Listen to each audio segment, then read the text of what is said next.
Bienvenidos y bienvenidas a este espacio desde donde el área de investigación de MedLife PUC les hablaremos sobre la evolución de la participación política de la comunidad LGTB en el Perú. En la década de los 60, bajo el panorama internacional, empiezan a surgir grupos activistas quienes se autodenominaron como homosexuales, y asimismo fueron quienes lucharon por los derechos homosexuales que debían respaldarlos en la época. Así, inició una transición cultural denominada como la Revolución Sexual, en la cual se confrontó al discurso dominante, conservador y heteronormativo con un progresivo y permisivo discurso sexual caracterizado como la era del amor libre. En ese sentido, nuevas ideas sobre la sexualidad circularon en películas, pornografía, literatura y otros ámbitos. Bajo este marco surgió el movimiento de liberación gay, el cual sentó las bases de lo que se conoce hoy en día como el activismo LGTBIQ+. De tal modo, el 27 de junio de 1969 sucedieron los disturbios de Stonewall, en los cuales un grupo de homosexuales resistieron ante la fuerza policial de Nueva York, que estaba realizando redadas con la finalidad de cerrar puntos de reunión importantes para las personas pertenecientes al movimiento. Ante ello, el 28 de junio de 1970, un año después del hecho mencionado, se realiza la primera Marcha del Orgullo en conmemoración a los hechos ocurridos en Stonewall, y de tal modo esta fecha se convertiría hasta la actualidad en un símbolo internacional para la comunidad LGTBIQ+. Ahora, ¿qué pasaba en el Perú? En el Perú, en los años 60 y 70, se vivió una profunda nacionalización y un ciclo de reformas, las cuales complejizaron no solo la difusión de ideas acerca de la liberación sexual y del movimiento en cuestión, también el entendimiento, apropiación o adaptación de estas ideas en el país. En la década de los 80 existían muchos prejuicios y rechazos hacia la población homosexual y esto se agravó con la llegada del VIH-Sida al Perú en 1983.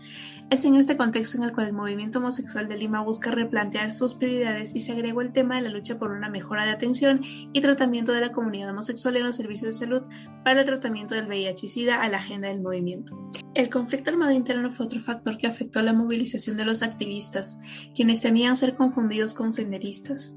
Estos factores hicieron que el movimiento pase por una etapa de menor visibilización donde su agenda principal fue la lucha contra el SIDA. En la década de los 90, durante el gobierno autoritario de Alberto Fujimori, se vivió un escenario de persecución a la oposición del régimen, lo que agravó los incentivos de la movilización. La orientación sexual fue una excusa para justificar los despidos masivos en el Estado, entre los cuales se encontraba uno de los fundadores del movimiento homosexual de Lima, Óscar Ugarteche. Las organizaciones surgidas en esta década se dedicaron a hacer grupos de ayuda para la prevención del SIDA, postergando la lucha por los derechos civiles. La actividad más resaltante en ese contexto fue la realizada el 28 de junio de 1995, fecha en la que se realizó la primera expresión pública de orgullo en Lima, donde un grupo de activistas del movimiento homosexual hicieron un plantón en el Parque Kennedy. Así, en los años 90, existió una estructura de oportunidades que incentivaron la creación de nuevas organizaciones de población homosexual, pero debido a la represión de la vida civil y la participación ciudadana, estas organizaciones no lograron consolidarse como una agrupación política que tenga como prioridad la lucha por los derechos civiles. Tras la caída del régimen de Fujimori y la vuelta a la democracia, se abrieron nuevos escenarios para que los actores de la sociedad civil volvieran a organizarse. Teniendo como gran antecedente la denominada Marcha de los Cuatro Suyos, los activistas de la comunidad LGBT decidieron retomar la lucha por sus derechos civiles. Es así que se reunió en 2002 para conformar el Frente por el Derecho a Ser Diferente, FREDIF, el cual tenía específicamente como objetivo llegar a incluir el término de orientación sexual en la reforma constitucional que el Estado convocaba. Asimismo, nuevos espacios y plataformas tales como las redes sociales permitieron la articulación de comunidades desde donde coordinar actividades conjuntas y también mantenerse al tanto de los avances del movimiento en otros países. Ello permitió que el mismo 2002 se lleve a cabo la primera marcha del orgullo en Lima y la creación de una red peruana LGBT que velaría por la comunicación del movimiento entre sus grupos en la capital y las provincias. De esta manera, la apertura democrática permitió que las organizaciones de la comunidad no solo ejercieran como grupos de ayuda o prevención, sino que pudiesen organizarse políticamente en favor de sus derechos civiles y contra la discriminación. Este escenario de apertura también estuvo acompañado de cambios a nivel socioeconómico y cultural dentro de la ciudadanía.